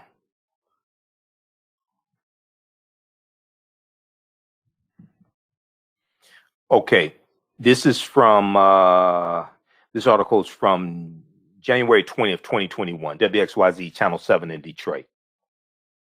Yeah, it's a surprise I woke up to. We've been hearing about the possibility for some form of clemency for Kwame Kilpatrick for the better part of a year now. Now, we're receiving official word from the White House via a press release that his sentence is being commuted. Information from otherwise credible sources over the past 8 months turned out to be rumors, never catching up with reality until now. Former Detroit Mayor Kwame Kilpatrick's 28-year prison sentence is being commuted after serving 7 years for a racketeering and bribery scheme while holding public office, a decision issued by President Trump overnight, the same day he is to leave office. According to the U.S. Department of Justice, a commutation means Kilpatrick's sentence will be lessened, either partially or completely, but does not remove the conviction. A pardon represents, quote, an expression of the president's forgiveness and ordinarily is granted in recognition of the applicant's acceptance of responsibility for the crime, end quote. In a release, the Trump administration states, quote, this commutation is strongly supported by prominent members of the Detroit community, Alveda King, Alice Johnson, Diamond and Silk, Pastor Paulo White, Peter Carmanos, State Representatives Sherry Gay Danyogo, Karen Whitsett, as well as more than 30 faith leaders, end quote. Okay. Oh. Pardons and 70 commutations. Kilpatrick's co-defendant by, as well as more than 30 faith leaders, end quote. Now, the president issued 73 pardons and 70 commutations. Kilpatrick's co-defendant, Bobby Ferguson, was not on that list. Reporting live this morning, Darren Cunningham, 7 Action News. All right. Okay. So that's from WXYZ Channel 7 in Detroit. Okay. Now, somebody asked about the link to debunking the Willie Lynch letter. Go to manuampim.com, manuampim.com. That's Professor Manu Ampim. He's a historian. He's a friend of mine. He has 3 essays there, Death to the Willie Lynch letter. I've interviewed him. We've done an entire show where we go through and break down the Willie Lynch letter, show how it's a fraud. You have words in the Willie Lynch letter like, first of all, the syntax from early 18th century in England, the British syntax is different than 20th century syntax sentence structure in the U.S. There's numerous clues to show it's a fraud. Let's see here. It's under Urban Myths. Go to Manu, M-A-N-U, manuampim.com. Let's see here. Let's turn this on. And then we've done, I guess I have to re-air the, and I've done lectures on the Willie Lynch letter, also go through and show you, break it down, show you how it's a fraud. You have words in there like self-refueling, which is a 20th century word, not 18th century. Okay. And the other thing is, when you study history, you don't read about a Willie Lynch, who was a British slave owner that taught English colonists how to maintain slaves. Willie Lynch doesn't exist in history. When you actually study history, Willie Lynch doesn't exist in history. Now, in the 19th century, there was a Captain Willie Lynch. That's somebody entirely different. You know, we fall for a lot of this just simple Simon nonsense. All right. So go to manuampim.com. I interviewed him back in June, July, when we talked about the passing of Representative John Lewis. We talked about Kwame Ture and the Black Power movement, things like this, and comments that Bill Clinton made at John Lewis' funeral about Kwame Ture and the Black Power and the movement going the wrong direction for a few years. Now, what people didn't realize is that's John Lewis felt. John Lewis felt the movement went the wrong direction. That's something we talked about. I'm like, you know, people may get mad at Bill Clinton for saying it, but Bill Clinton was good friends with John Lewis. That's how John Lewis felt. John Lewis wasn't a Black Power person or Black. John Lewis left SNCC when he lost the chairmanship to Kwame Ture because SNCC was going in another direction and embracing Black Power. Black Power comes out of SNCC. Black power comes out of SNCC. This is before the Black Panther Party for Self-Defense was founded in October 1966 by Bobby Seale and Huey P. Newton. Okay. All right. So if we go here, go to publications, go to urban myths, death of the Willie Lynch speech, essays 1, 2, and 3. Essay 1 is extensive. You can read this yourself. He goes through, breaks all this stuff down. He's a historian. I mean, a lot of the tactics that are talked about in Willie Lynch speech, that's not even what they use when you actually study history. Not what you think happened, what actually happened. Okay. We'll post this link here. He has 3 essays. Go read this. Willie Lynch letters prove fraud. And to see this is the example I'm talking about. People up here trying to get reparations don't understand history, don't even understand how to make the legal arguments for what it is they want. This is why I said America needs a massive history lesson. Okay, America needs a massive history lesson. They don't teach etymology in their schools.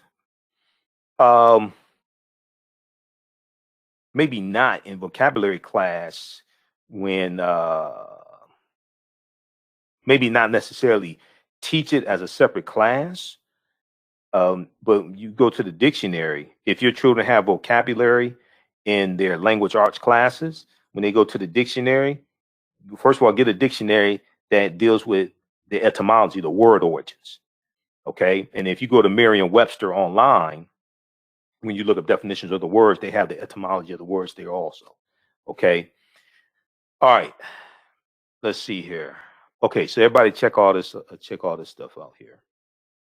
And check out Manu and Pim and Google his name or my name. It'll come up with the interviews I've done with them as well, because we did an extensive one. He also wrote a book called Death to the Willie Lynch speech or letter, or something like that. I think it was as well. All right. I want to go quickly here to this last one. Okay. Birthday shout outs. Questlove of the Roots. Which day was his birthday? Because we didn't get a chance, ran out of time on yesterday's show, didn't get a chance to talk about it.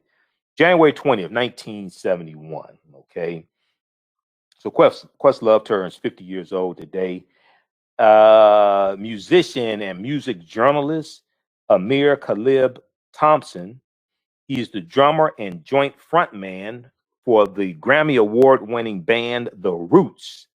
The Roots have been serving as the in-house band for The Tonight Show, starring Jimmy Fallon since February 17th, 2014.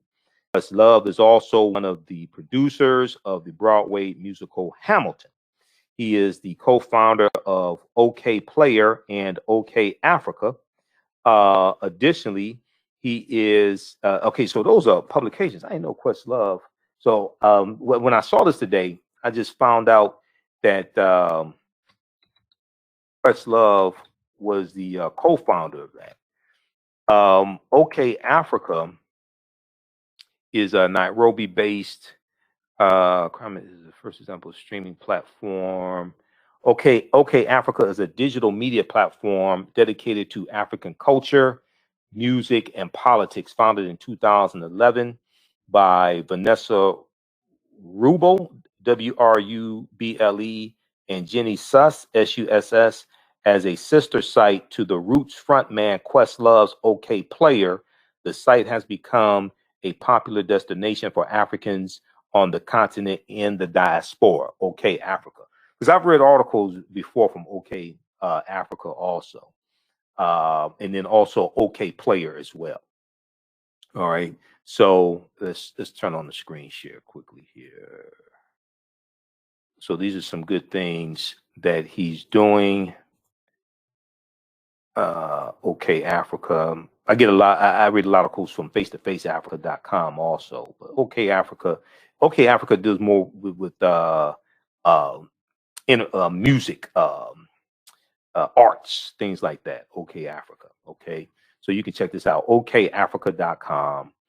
And then the other one is okplayer.com as well.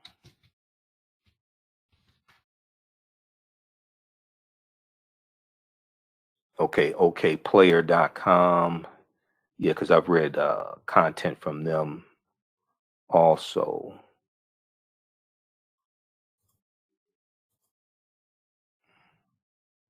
Let's see. Let's close out this little ad down here.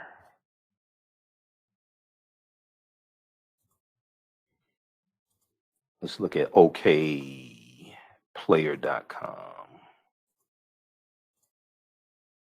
Not to be confused with the Ohio players. Okay, this is OK Player. Okay. Let's see here. Okay, so OK Player.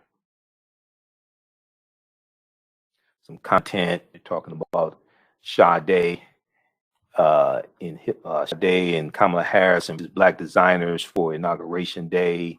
Top stories. Okay, so we've got this also.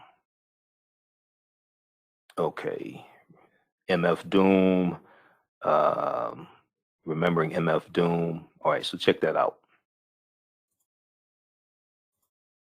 Okay, so Questlove is the co-founder of OK Player and OK Africa. Additionally, he is an adjunct instructor at the Clive Davis Institute of Recorded Music at New York University. Okay, so that information comes from the National R&B Music Society, Inc., the National R&B Music Society, Inc., and then there were some other birthdays we did not get a chance to acknowledge. Okay, Margaret Avery Young from The Color Purple. Margaret Avery, actress and singer. She began her career appearing on stage and later has had starring roles in films including Cool Breeze, which was Which Way Is Up, Scott Joplin, and The Fish That Saved Pittsburgh. And let me see, was that hold on, was that her? No, it was another woman I was thinking of.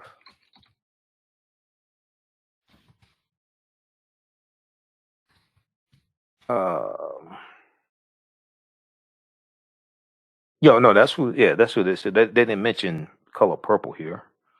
Let's see here. She was Suge Avery in The Color Purple. So she was born January 20th, 1944. Maybe it's a good reason why they didn't mention Color Purple. So we're not gonna get into that, but let's see. Oh, Lead Belly. Okay, not to be confused with Blind Mellow Jelly, but Lead Belly's birthday was January 20th. He was born in 1888. Okay, damn, he was born like 23 years after slavery ended. Okay, he died December 6, 1949. Okay. So remembering Lead Belly on the day of his birth. Okay, born January 20th, 1888.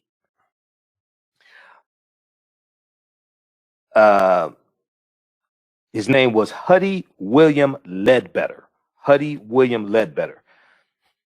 He was a folk and blues musician notable for his strong vocals, virtuosity on the 12-string guitar, and the folk standards he introduced. He is best known as Lead Belly. Lead Belly, not to be confused with Blind Mellow Jelly. I Want My Daddy's Records Back on Sanford and Son.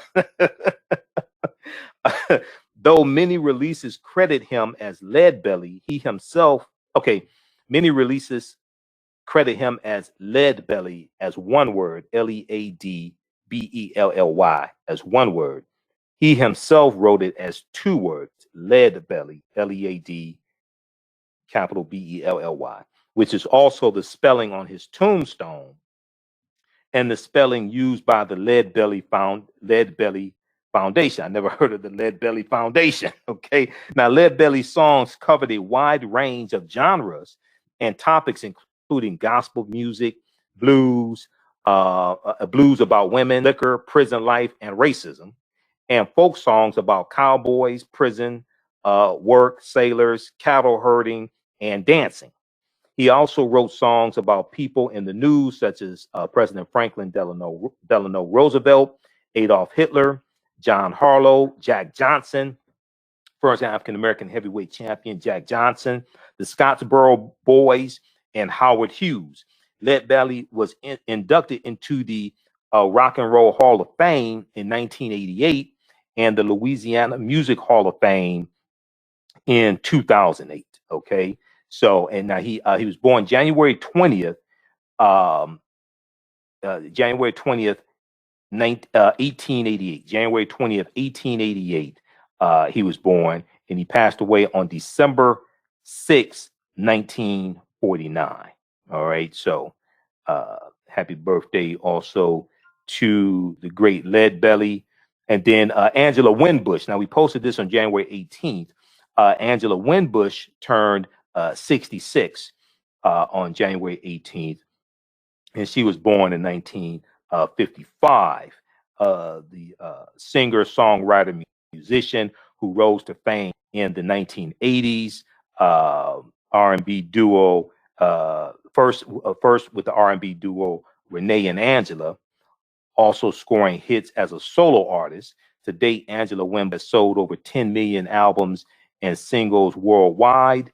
Before performing in 1977, Renee Moore, the brother of Rufus Bobby Watson, played with the brothers Johnson. Angela Winbush had sung backup vocals for Dolly Parton, Lenny Williams, and Gene Carn. Now, Renee and Angela had their first R&B hit for Capitol Records in 1980 and proceeded to have 7 other hits over the next 3 years. In 1985, the duo switched to Mercury Records, where they had the #1 hit, Save Your Love for #1, with their first single from the album Street Called Desire. Over the next year, the group Renee and Angela had 3 other top 10 hits, including the #1 single, Your Smile, and the #2 single, You Don't Have to Cry, before pursuing solo careers in the mid-'80s. So also happy birthday to Angela Winbush, born January 18th, 1955. All right. Okay, then also Sean Wayans of the Wayans family, born January 19th, 1971. He turned 50 years old as well. He's the brother of Marlon, Keenan, Ivory Wayans, Damon Wayans Sr., etc. All right, and then one that I forgot, Janice Marie Johnson. Janice Marie Johnson, a member of the musical group A Taste of Honey. She turned 67 on January 8th, 1954. All right, and then I don't think I talked about this. David Ruffin. We're in Motown. We had to talk about David Ruffin and the Temptations. January 18th, it was so busy. We were covering Dr. King and all this stuff going on. January 18th, 1941, David Ruffin was born. He passed away tragically June 1st, 1991, a member of the Temptations. So David Ruffin was a soul singer and musician, most famous for his work as one of the lead singers of the Temptations during the group's Classic 5 period, as it was later known. He was the lead voice on such famous songs as My Girl and Ain't Too Big. My Girl was recorded in November 1964 and released a month later. It became the group's first #1 single in 1965. My Girl subsequently became the Temptations' signature song and elevated Ruffin to the role of lead singer and frontman. Now, we all remember, right, the 5 Heartbeats, okay? And was that Leon in the 5 Heartbeats? Okay, we all remember his character. I think that was, I always get them mixed up, but I think that was Leon. right? He was like the I think Leon was the David Ruffin like character, right? In the 5 Heartbeats. Let's see here. And let's let me post this again here. Yeah, because I knew there was a bunch of birthday acknowledgments I did not get a chance to get to because we just had so much information to cover, so much about Dr. King, and then we're gonna squeeze in this second clip here of Dr. King on the was that Mike Douglas show. We're going to go to that in just a second. So just bear with me, everybody. Okay, just bear with me. And then I'll be back on Roland Martin Unfiltered on Friday. Friday is a very busy day. I do this show at 11 p.m. and do Roland's show at 6 p.m. Let's see here. Okay, let's turn on the screen share.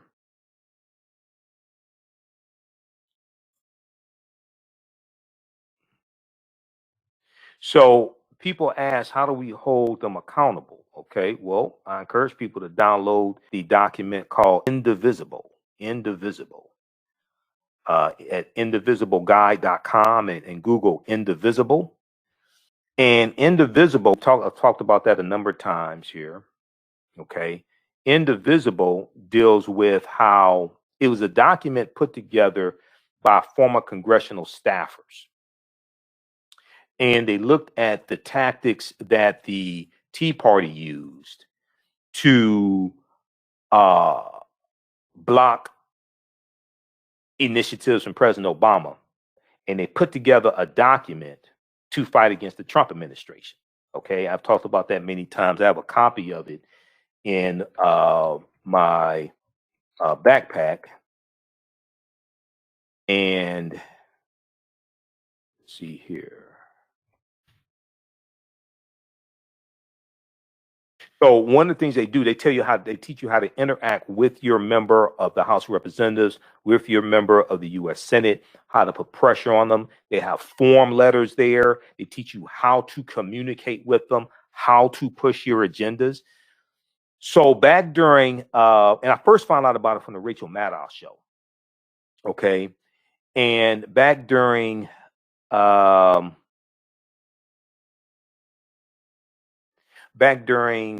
when you had the whole fight to repeal the Affordable Health Care Act, okay, you had organizations popping up around the country. Thousands of people were organizing around the country. They had protests outside of their member of the House of Representatives office or their member of the U.S. Senate office on every Tuesday. Thousands, tens of thousands of people around the country were organizing based upon this document, Indivisible. Okay. Now, a lot of African Americans didn't know about it. Why? I don't know. But white people were organizing. And they were sending emails, calling their members of the House of Representatives, especially members of the U.S. Senate, showing up outside their offices, showing up at their offices. Okay. So here's the link to the original Indivisible. You can research this because they came out with another one. But Indivisible, that Indivisible guide, that worked. People talked about how it worked. And then when they had the Women's March, there's like 1 million women showed up, and women were organized all across the country. Many of those new women organizations organized based upon Indivisible.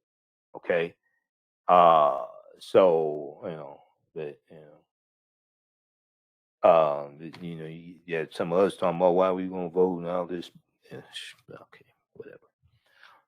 People were organizing, kicking butt. So check out Indivisible. This is why it's important to be part of organizations that are pushing legislation as well. There's an economic component. We have to leverage our economics to enforce our politics. This is why it's also important to target various corporations that are financing our own oppression and target corporations that are, for instance, in June of 2017 in the city of New York. Okay, you had city of New York employees who divested $48 million of pension fund dollars from 3 privatized prisons because they found out that their pension. See, a lot of people are invested in privatized prisons and don't know it. It's through their 401k plans, through their pension funds. I'm not against 401k plans. I'm not against pension funds. I'm just against our dollars being used against us. Okay.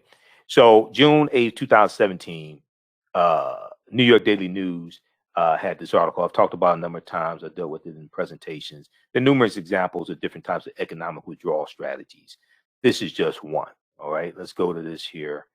Because a lot of people spend time and they dealing with a whole bunch of theory and BS. Okay, I don't deal with that. I can show you actual examples of what I'm talking about. A lot of people can deal with stuff and then it takes 20 years for that stuff to work, or what if it's gonna work at all, and if it's not. There's a lot of stuff that sound good in documentaries and stuff like that. That shit don't work. I'm telling you right now, I'm in 7 documentaries. A lot of that stuff sounds good. It sounds good when there's nobody there to ask questions or push back that knows what the hell they're talking about. Well, it sounds real good in documentaries and panel discussion stuff like that. A lot of that stuff don't work. But I deal with real, actual documented examples of what I'm talking about. This is one of them. New York NYC pension fund to back out of investments in private prisons. They actually did this. June 8th, 2017. The city has sold off about $48 million in stocks and bonds of 3 private prison companies, according to Comptroller's office, after a unanimous vote from the fund's trustees. The move comes after cascading federal audit of private prison facilities last year, and after 8 detainees have died in the last fiscal year when private immigration detention centers, which house 5 of immigration and custom enforcement detainees. Okay. So what happened was they found out they were investing in privatized prisons. Geo Group, Core Civic, G4S. Now, Geo Group and Core Civic donated almost $600 to the Trump's 2016 campaign. Trump supported privatized prisons, which is why he was elected through the Electoral College, why he reversed the initiative in August 2016 from the administration to abolish privatized prisons at the federal level. Well, most of us didn't know that. Because in August 2016, the Obama Department of Justice said we're not going to renew federal contracts for privatized prisons. Trump supported privatized prisons. So this is why a lot of these privatized prison companies, Corsi and Geo Group, were getting massive contracts to house migrant workers coming to house migrants coming across the southern border. And when you go research this, and I have, because I deal with this in some of my lectures, see, private prisons were losing money under the Obama administration because the U.S. prison population dropped to the lowest point in 20 years in December 2015. And the prison population of African Americans dropped from 40% to about 34% as well. They were losing money under President Obama. When Trump got in office, and it was in about February of 2017, Jeff Sessions, Trump's first attorney general, reversed that initiative from the Obama administration. The stock price of Core Civic and Geo Group jumped that day that announcement was made. Follow the money. All right. So we're talking about David Ruffin quickly here. Let's go back to this. David Ruffin and the Temptations. His birthday was January 18th.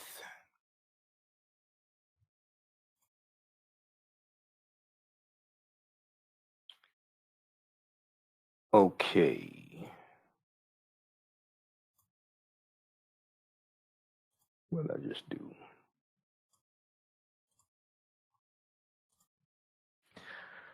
All right, so January 18th, 1941. Now, My Girl was recorded in November 1964, and a month later, it became the first #1 single.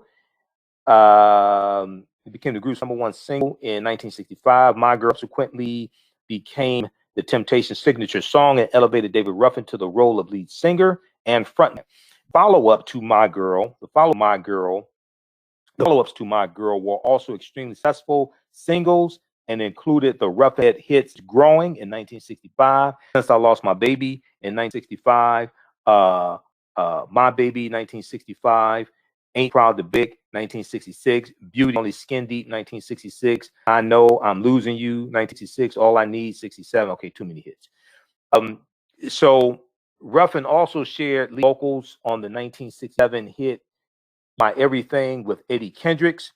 The tall 6'3" David Ruffin's passionate, dramatic performances endeared him to the Temptations audience and fans, according to Otis Williams. David Ruffin is the founder of the Temptations.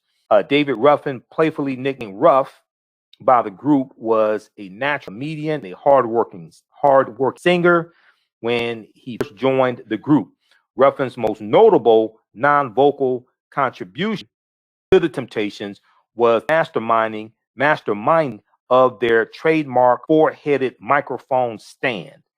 The masterminding of their trademark four-headed microphone stand enabled the other members to sing and do their dances without having to crowd around one microphone while the lead singer would sing into a separate microphone. Okay. All right. So rest in peace, David Ruffin, and happy birthday, also born January 18th, 1941. All right. Okay, let's go to this clip here from this is November 2nd, 1967. Okay. Dr. King was on the Mike Douglas show. Mike Douglas was a talk show host. What the hell just happened? Mike Douglas was a talk show host in the 1960s and 70s. He had a TV talk show, the Mike Douglas show. We shared the first excerpt of this clip on Tuesday's show. Okay. And here is part two. This is November 2nd, 1967, a few months before Dr. King's assassinated. And they're talking about Dr. King's opposition to the Vietnam War. All right. Also, if you like this type of information, you can donate to the African History Network, $ the AHN Show through Cash App, $ the AHN Show through Cash App. Also through PayPal, paypal.me/the AHN Show. PayPal.me/the AHN Show, and at our website, AfricanHistoryNetwork.com. And also African American business owners, post the name of your business here on the thread of the broadcast. Email us at customerservice@AfricanHistoryNetwork.com or AHNShow@AfricanHistoryNetwork.com. Because sometimes when we respond to you, it goes to voicemail. I mean, it goes to junk mail. Okay, so you can also email us at AHNShow@AfricanHistoryNetwork.com.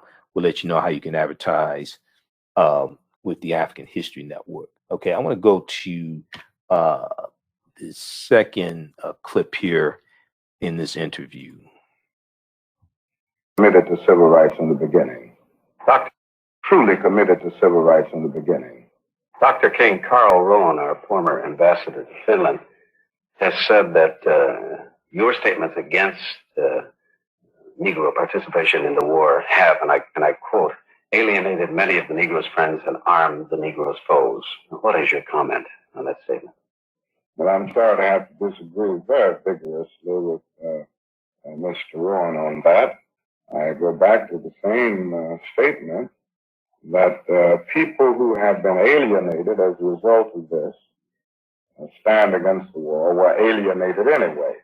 Many people supported us in civil rights when we were in Selma, Birmingham, because they were against the brutality of a Bull Connor, Jim Clark, and they were deeply outraged about these things. And they supported us because they were against that brutality, not because they were for genuine equality for the Negro. And if anybody's been alienated, it's been because they were really not absolutely committed to the ideal of genuine equality for the Negro. And any little excuse that comes along, they will use that. But the basic thing is that they were not committed anyway. This equality for the Negro that you mentioned, how much longer are the Negro people willing to wait for this equality, which is certainly due them? The mood in the Negro community, as you know, is a mood of great disappointment and despair and even bitterness as a result of the slow pace of progress and as a result of the fact that in some instances things have gotten worse, particularly in the economic area. And I think the impatience is very deep and the discontent is very broad. And if something isn't done with haste to remove the intolerable conditions that exist in our communities all over the nation, then I see us sinking into darker nights of social disruption. Doctor, do you believe that your remarks have put a strain on the relations of the civil rights movement? You believe so? Well, not really. As I said, many people, white and Negro, are deeply opposed to the war in Vietnam. Interestingly enough, when I first spoke out against the war, only 21% of the American people were against it. Both the Gallup and the Harris polls reveal now that the majority of Americans are against the war in Vietnam. Some 48% are now opposed to the war in Vietnam. 10% remain undecided. And you have about 42% who are still in favor. So you have a majority opposed to the war in Vietnam. And I haven't seen the great opposition to my position that so many people would state. The other thing is that a man of conscience can never be a consensus leader. He doesn't take a stand in order to search for consensus. He's ultimately a molder of consensus. And I've always said that the ultimate measure of a man is not where he stands in moments of comfort and moments of convenience, but where he stands in moments of challenge and moments of controversy. And I would take this position even if I didn't have a majority of people agreeing with me now. Using your feeling about unilateral and the way France settled, which was very well done, they didn't lose face. Apparently, face is the important thing at this time. But not only are we losing face, but it would be better to save lives. We know that. Mm-hmm. Who will be the GOAT if someone takes upon themselves to end this war and settle it unilaterally? Will there be a constant complaint, what a big waste this one? Will this set a precedent for the United States in the future of defending our inheritance, our independence? Well, I think we have to look at several things here. First, in my mind, peace is much more important than peace. I think there has to be a transformation here in terms of our thinking, and in terms of peace. We've got to come to see now that peace must not only be a goal that we talk about and seek, but a means by which we arrive at that goal. The other thing is this, that even though the mood of the country may not be in line with the unilateral withdrawal now, I think there are things that can be done to bring about a negotiated settlement. Now, there are many people who have talked very closely with the leaders of North Vietnam and the National Liberation Front, who tell us if we bring about an unconditional halt in the bombings, this would get talks going. Our government has refused to do that. And I feel that since we took the initiative in escalating the war in the air and on the land and on the seas, then we have a moral obligation to take the initiative to de-escalate it. And I think we can do that by bringing about a halt to the bombings. And our security... Do you think that would do it, by halting the bombing? Would that do it? Well, as I said, I can only go by men like you, Trump, the Russian leaders, and many other people who have talked very closely with the leadership of North Vietnam and the National Liberation Front. I think we ought to try it anyway. I think we ought to bring about an unconditional halt to the bombings. And we should do that for practical reasons in terms of trying to get talks started. And I think we should do it for moral reasons. They are never going to negotiate as long as we're bombing that territory. How about your relationship with President Johnson? Have you lost favor with Mr. Johnson? Well, I guess the president would have to answer that question. I have taken a position against the administration's policy. And I would hope the president means what he says when he says that there should always be room for dissent. We come to a tragic period in our nation when we equate dissent with disloyalty. I believe firmly that it is necessary to have these moments of dissent in order to challenge something that may be leading the whole nation down the wrong path. Do you care if you have lost favor with Mr. Johnson?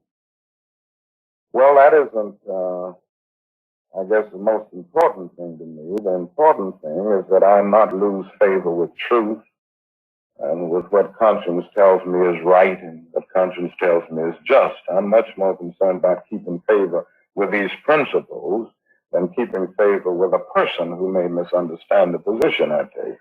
We will. He said, I'm more concerned about keeping favor with the principles than keeping favor with the person. Let me go back to this for just a second. And with what conscience tells me is right and what conscience tells me is just. I'm much more concerned about keeping favor with these principles than keeping favor with a person who may misunderstand the position I take. We will talk further with Dr. Martin Luther King following these messages. Okay, so we'll share some more of that interview on tomorrow's show.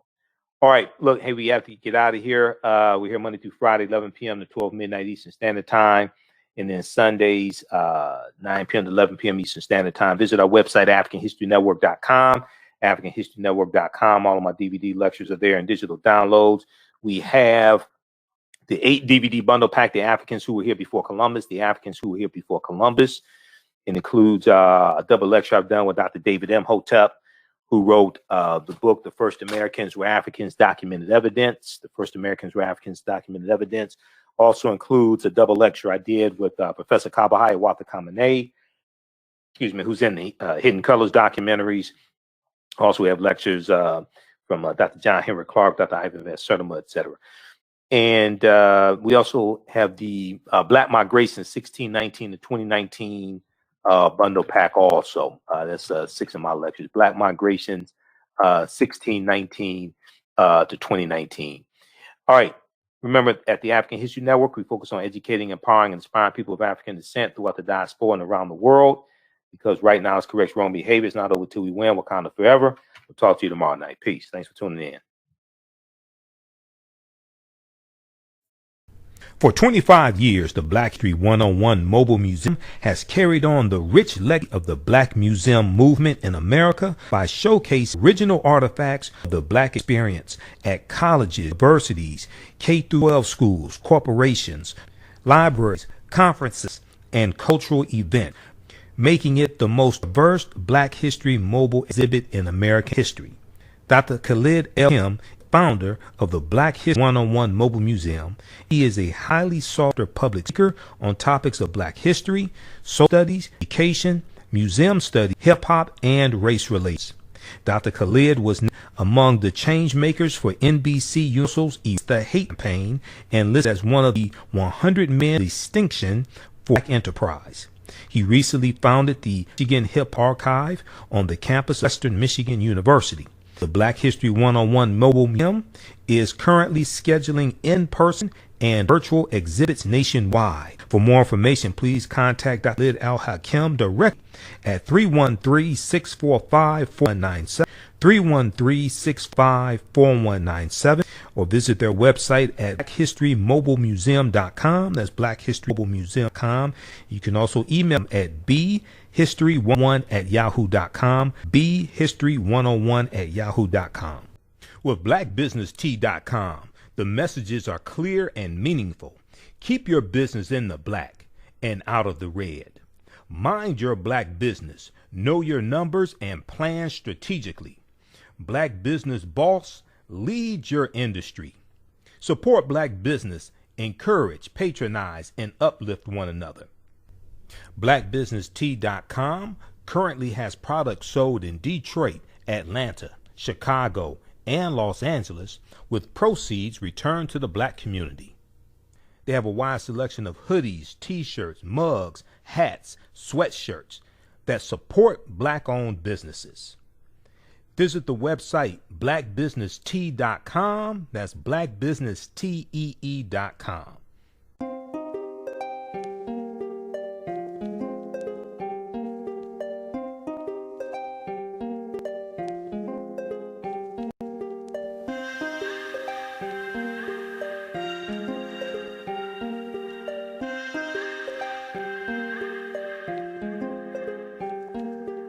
Black Bees products are a collection of natural, organic, personal care products with an appreciation of nature and bees. Our philosophy is without bees, we have nothing. We are honoring our Nile Valley ancestors who understood the importance of bees. Black Bees created a high-quality, natural, organic personal care line that would be affordable to everyone. We hope you try to enjoy our Black Bees products line and come back and visit us at blackbeesproducts.com.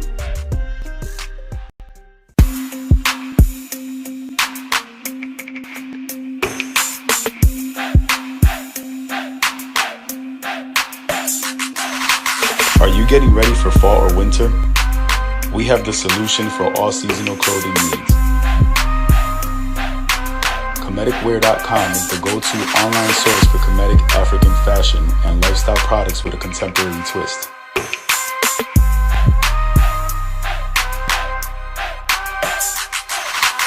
We're committed to offering unique styles within our African heritage.